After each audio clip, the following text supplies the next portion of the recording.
आणि आता मीरा भाईंदरमधून एक महत्त्वाची बातमी आहे। मीरा भाईंदर महापालिका निवडणुकीसाठी शिवसेना भाजप युतीचा तिढा अद्यापही कायम असल्याचं कळत आहे। बैठकीसाठी आलेल्या मंत्री प्रताप सरनाईक अर्ध्या तासापासून ते ताटकळत असल्याचं पाहायला मिळालं। स्वतःच्या कार्यालयामध्ये 6 वाजताच्या बैठकीसाठी आमदार नरेंद्र मेहता येणं अपेक्षित होतं, मात्र ते अद्यापही पोहोचलेले नाहीत। युतीसाठी आमदार नरेंद्र मेहता यांनी मंत्री प्रताप सरनाईक यांना ताटकळत ठेवलं अशी बातमी आता समोर येते। त्यामुळे मीरा भाईंदरमध्ये भाजप आणि शिवसेनेमध्ये युती संदर्भात हा वाद आता आपल्याला पाहायला मिळतोय।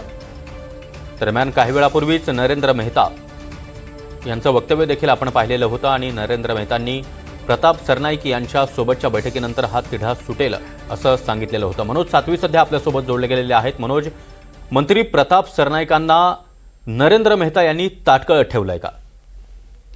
नक्कीच सागर, गेल्या पाऊण तासापासून नरेंद्र मेहता यांच्या कार्यालयात प्रताप सरनाईक हे बैठकीसाठी आलेले होते।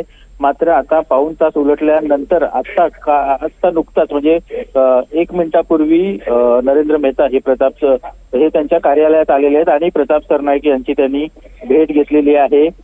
मंत्री असून सुद्धा प्रताप सरनाईक यांना पाऊण तासापेक्षा जास्त वेळ या ठिकाणी त्यांच्याच कार्यालयात ताटकळत ठेवल्याचं आपल्याला पाहायला मिळतं। आणि या अगोदरचं नरेंद्र मेहता यांचं जर वक्तव्य आपण बघतर ते युतीसाठी त्यांनी 3 अटी ठेवलेल्या आहेत आणि या अवघ्या 10 ते 12 जागा शिवसेनेला देण्याची तयारी त्यांनी दाखवलेली आहे।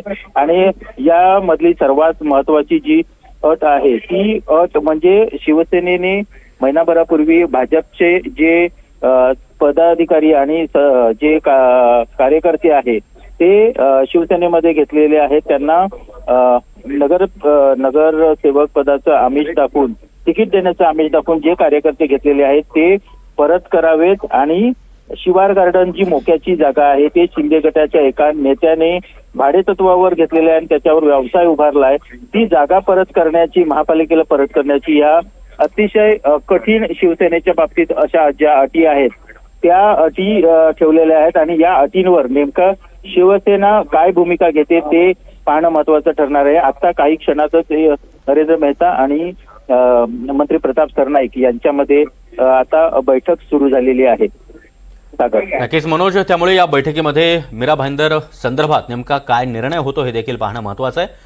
वेळोवेळी ताज्या अपडेट्स आम्ही तुमच्याकडून घेत राहू। धन्यवाद या माहितीसाठी।